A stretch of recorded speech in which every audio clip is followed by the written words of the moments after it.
আসসালামু আলাইকুম, আশা করি সকলে ভালো আছেন। আজকে আমি আলোচনা করব গুগলের একটা অ্যাপস নিয়ে। ওই অ্যাপসের মাধ্যমে কিন্তু আপনি চাইলে ঘরে বসে অনেকগুলা কাজ করতে পারবেন। যেমন হচ্ছে আপনি যদি কোনো বিদেশের ভিসা আসে ইংলিশ ভাষা, ওইটা কিন্তু আপনি বাংলা ভাষাতে রূপান্তরিত করে দেখতে পারবেন।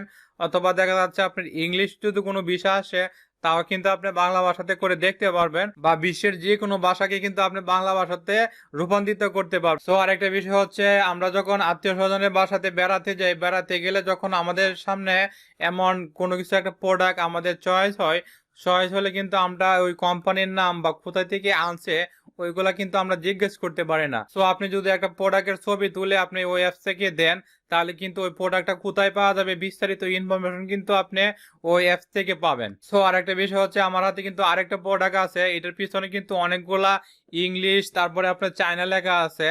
ওইগুলা কিন্তু আপনি চাইলে ওই অ্যাপস এর মাধ্যমে বাংলা করে দেখতে পারবেন বিস্তারিত ইনফরমেশন গুলা, বা প্রয়োজন হলে এই প্রোডাক্টটা কোথায় থেকে কিনতে পাবেন বিস্তারিত ইনফরমেশন আপনি যখন এই অ্যাপসে ছবি তুলে দিবেন, বিস্তারিত ইনফরমেশনটা কিন্তু আপনি ওই অ্যাপস থেকে সংগ্রহ করতে পারবেন। সো এই অ্যাপসটার কিন্তু আরো অনেকগুলা কাজ আছে, সম্পূর্ণ কাজটা আমরা মোবাইলের স্ক্রিনে গিয়ে শেয়ার করব। ওই অ্যাপসটার মাধ্যমে আপনি কি কি ধরনের কাজ করতে পারবেন সম্পূর্ণ ইনফরমেশনটা আজকে আমি শেয়ার করব।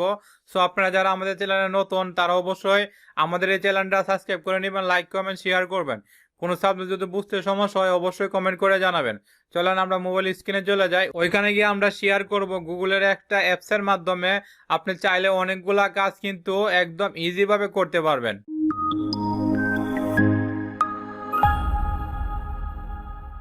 সো আমরা হচ্ছে গুগলের অ্যাপসটা ডাউনলোড করার জন্য আমরা সর্বপ্রথম চলে যাব আমাদের গুগলের প্লে স্টোরে। এখানে আসার পরে এখানে আমরা টাইপ করব হচ্ছে গুগল লেন্স, লিখে যখন আমরা এখানে এন্টার করব তখন কিন্তু আমাদের সামনে এমন একটা ইন্টারফেস শো করবে। এখানে দেখতে পারবেন হচ্ছে দ্বিতীয় যে অ্যাপসটা আছে গুগল লেন্স, এটাতে ক্লিক করার পরে আমরা এটা ইনস্টল করব। ইনস্টল করার পরে কিন্তু আমরা এটা ওপেন করব। ওপেন করার পরে কিন্তু আপনার সামনে ইন্টারফেসটা এরকম শো করবে, ঠিক আছে।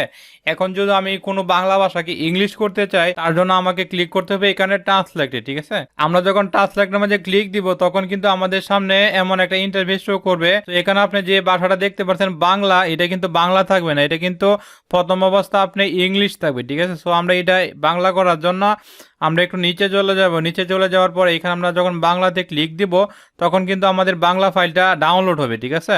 সো আমরা যদি মনে করেন এখানে একটা বাংলা লেখা দেখতে পাচ্ছেন, এই বাংলা লেখাটা যদি আমরা ইংলিশ করতে যাই তাহলে কিন্তু আমরা এখানে ক্লিক দিব, দেওয়ার পর এখান থেকে ইংলিশ করব, ঠিক আছে।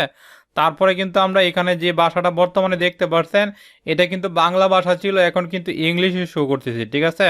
সো আপনারা চাইলে এভাবে আপনি যে কোনো একটা বাংলা ভাষাকে ইংলিশ ভাষাতে রূপান্তরিত করতে পারবেন, অথবা বাংলা ভাষাকে আপনি ইংলিশ ভাষাতে রূপান্তরিত করতে পারবেন। অথবা দেখা যাচ্ছে আপনার বাইরের দেশে যে ভিসার কপি আসে, ভিসার কপিরও কিন্তু আপনি এভাবে চাইলে বাংলা করে দেখে নিতে পারবেন। তো এখন হচ্ছে আমি আরেকটা বিষয় শেয়ার করব। আমার সামনে একটা প্রোডাক্ট আছে, এই প্রোডাক্টটা দেখতে পাচ্ছেন সম্পূর্ণ কিন্তু ইংলিশ লেখা আছে, ঠিক আছে। ইংলিশ লেখা আছে, কিছু আরবি আছে। এখন যদি আমরা এটা বাংলা ভাষাতে দেখতে চাই তার জন্য আমরা এখানে ইংলিশে ক্লিক দিব, দেওয়ার পর এখান থেকে বাংলা ভাষাতে ক্লিক করব। তো বাংলা ভাষাতে যখন ক্লিক করব তখন কিন্তু আমরা দেখেন এখানে সমস্ত যে ভাষাগুলো আছে সম্পূর্ণ কিন্তু আপনার দেখা যাচ্ছে বাংলা ভাষাতে চলে আসছে, ঠিক আছে। এখানে দেখতে পারবেন যে সম্পূর্ণ ভাষাটা কিন্তু বাংলা হয়ে গেছে, ঠিক আছে। সো আপনার চাইলে কিন্তু এখানে ক্লিক করে এটা ছবি উঠাই নিতে পারবেন, ঠিক আছে। ছবি উঠানোর পরে এখানে বিস্তারিত যে ইনফরমেশনগুলো আছে ওইটা কিন্তু বাংলা ভাষাতে দেখতে পারবেন, ঠিক আছে। সো এবার চাইলে আপনি বিশ্বের যে কোনো দেশের ভিসাকে আপনি বাংলা করতে পারবেন, অথবা কোনো ইংলিশ পত্রিকা হয় বা অনেক সময় অনেক ইংলিশ থাকে আমরা অনেকে বুঝতে পারি না, এভাবে বাংলা করে কিন্তু দেখতে পারবেন, ঠিক আছে। তো এখন চলে যাব হচ্ছে আমরা একটা প্রোডাক্ট যদি আমাদের কারো ভাষাতে দেখার পরে চয়েস হলে প্রোডাক্টটা কিভাবে আনবেন, ঠিক আছে। তো ধরেন আমার সামনে এখন একটা প্রোডাক্ট শো করছি, ঠিক আছে। এই প্রোডাক্টটা যদি আমি কিনতে যাই বা এই প্রোডাক্টটা সম্পর্কে কোনো ইনফরমেশন আমি জানতে চাই তাহলে কি করব। তাহলে প্রথমত হচ্ছে আমরা এখানে ছবি তুলতে হবে, ঠিক আছে। আমরা ছবি তোলার পরে এখানে কর্নারে দেখবেন হচ্ছে সার্চ বাটন আছে, ঠিক আছে। তখন আমরা সার্চ বারে ক্লিক দিব, তখন কিন্তু এই প্রোডাক্টটা আপনার কত টাকার দাম আছে, প্রোডাক্টটা আমরা কোথায় পাবো, টোটাল কিন্তু ইনফরমেশনটা আপনি এভাবে শো করবে, ঠিক আছে। এখন যদি আপনি এই প্রোডাক্টটা কিনতে যান তাহলে আপনি এই প্রোডাক্টের উপরে যখন টাচ করবেন, টাচ করার সাথে সাথে কিন্তু আপনি এখানে ভিজিট লেখা আছে, যখন ভিজিটে ক্লিক দিবেন তখন কিন্তু আপনি যে ওয়েবসাইটে, ওই ওয়েবসাইটে কিন্তু নিয়ে যাবে, ঠিক আছে। সো আপনি যাওয়ার পরে কিন্তু এই প্রোডাক্টটা সম্পর্কে বিস্তারিত যে ইনফরমেশনগুলো আছে সম্পূর্ণ ইনফরমেশন কিন্তু এভাবে দেখতে পাবেন, ঠিক আছে।